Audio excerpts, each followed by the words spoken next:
Hi everyone, I decided to skip the ed puzzle because I was having some problems with a few features and I didn't want to give that to you guys and then have you not be here with me the next day to ask questions. So to keep things simple, I'm just making my own quick video to help you guys review how to solve linear equations. So I'm going to go through some examples here, okay? My first example that I'm going to go through with you is this equation. Now, when we solve linear equations, I have a checklist that I like to follow. I'm going to explain that checklist to you right now. If you don't want to use the checklist, that's fine.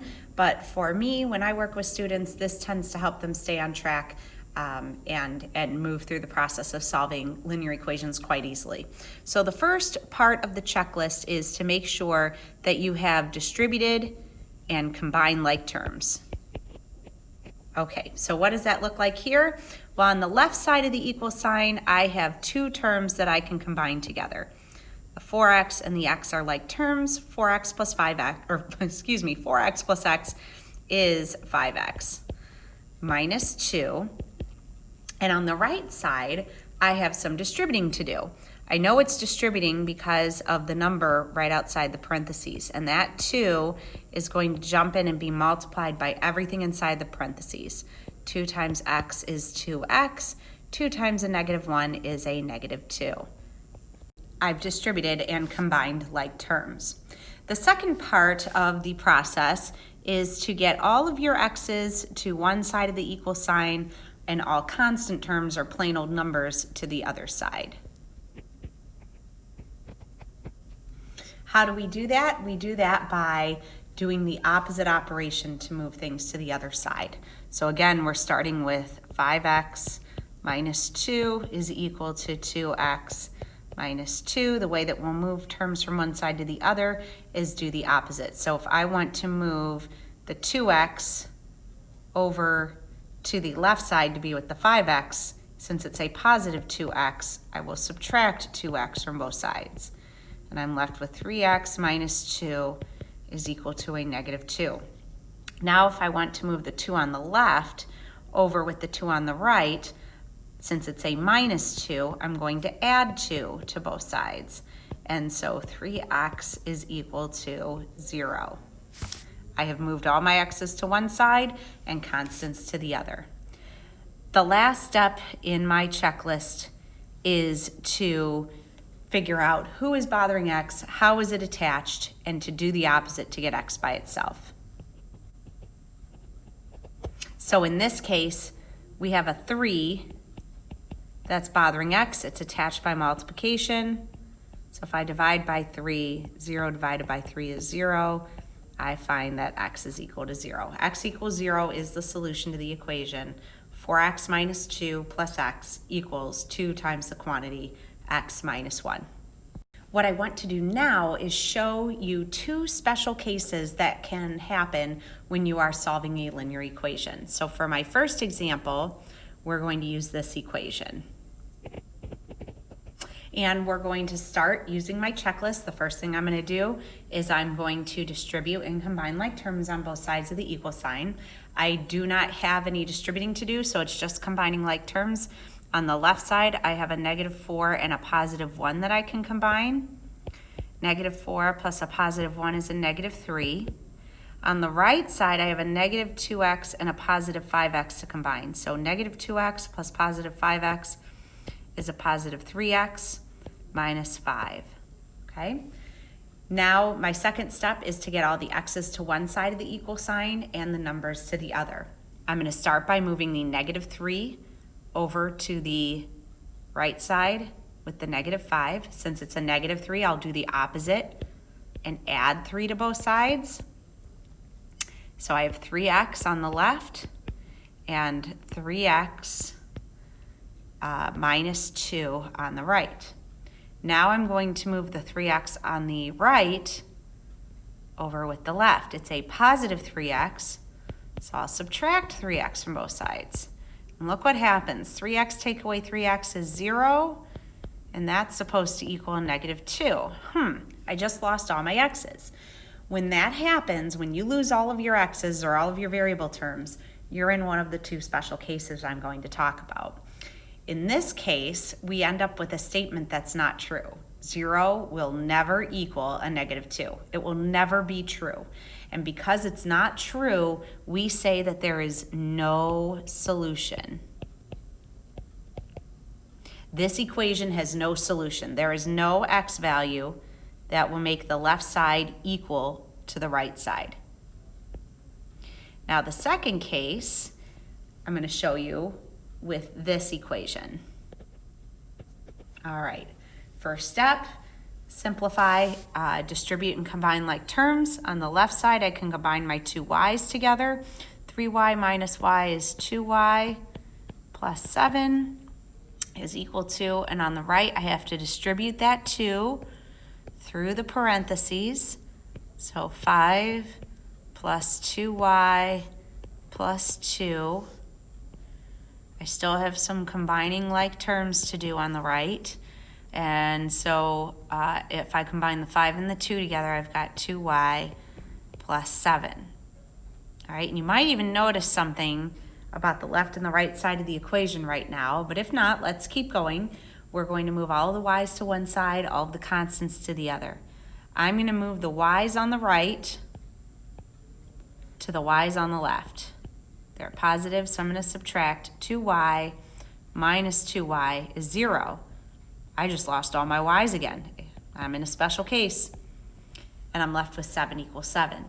This is a true statement. 7 will always be equal to positive 7. That means this equation has an infinite number of solutions. Any real number can be plugged into that equation, and it will make the left side equal to the right side. And really what this means is the first special case where there's no solution means the lines are never intersecting. See, the left and the right side are actually equations of two separate lines. And when we solve equations like this, we're really trying to see when one line is equal to another line, or in other words, where they intersect. If there's no solution, that means I have two lines that never intersect. They're actually parallel lines, okay? And if you take a look, let me switch colors on my pen here. If you take a look right here and right here, if I look at the line y equals 3x minus 3 and y equals 3x minus 5, I've got two lines that have the same slope. Lines that have the same slope are parallel. So these are actually parallel lines, okay? And if I take a look down below, when I simplified, remember I said, do you notice something right here? The left and the right side are equal to each other. The left and the right side are really the same line in disguise, which means I've got one line right on top of the other. They're always touching, they're always intersecting. And when you get to one solution, like the previous example, that's a case where the lines are intersecting in exactly one point.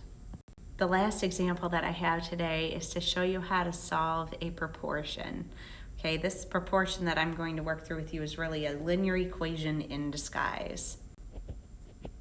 All a proportion is two fractions that are set equal to each other, or two ratios that are set equal to each other. And so we're going to talk together about a strategy for solving a linear equation that looks like this, all right? So the problem is that we have fractions, and I know how much you guys all love fractions. So to help us, we're actually going to do a little trick that's going to help us get rid of the fractions, okay? I'm going to show you this trick, and then I'm going to show you a shortcut for the trick. So stay tuned, there's more coming. The trick is if we want to get rid of the denominator of the fractions in an equation, we need to multiply the whole equation by the common denominator. The common denominator is the denominator you would use if you were switching all the fractions to have the same denominator so you could add or subtract them. Well, that common denominator also helps us when we're solving a proportion. So what I'm looking for is the smallest number that 2 and 3 both go into evenly, and that's going to be 6. So what I'm going to do here, I'm going to switch pen colors, and I'm going to multiply the left side and the right side by 6. I'm going to put that 6 over 1 because my brain likes to see a fraction next to a fraction, okay?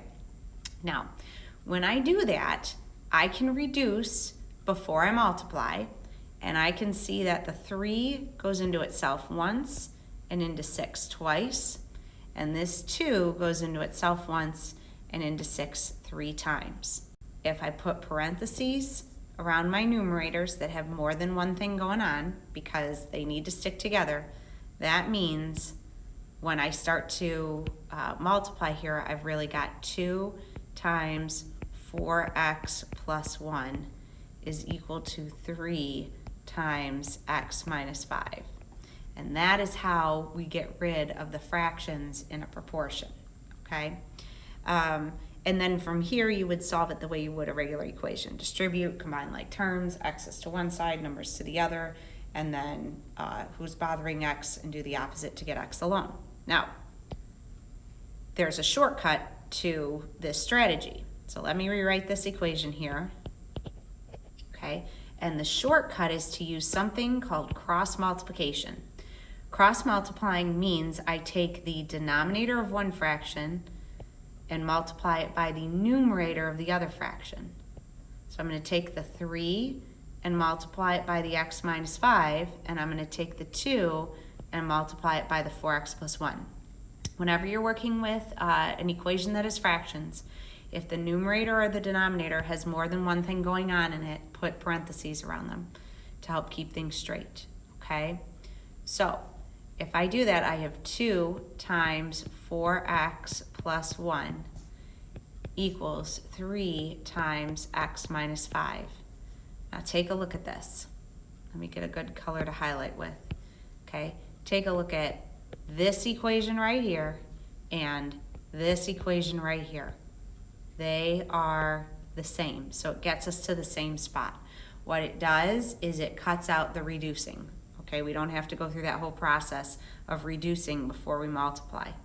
Because when I multiply by 6, that 6 is made up of a 3 and a 2. So multiplying by 6 on the left, the 3's cancel, and I'm just left with the 2 to multiply the numerator by. Multiplying by 6 on the right side means I'm really multiplying by 3 times 2.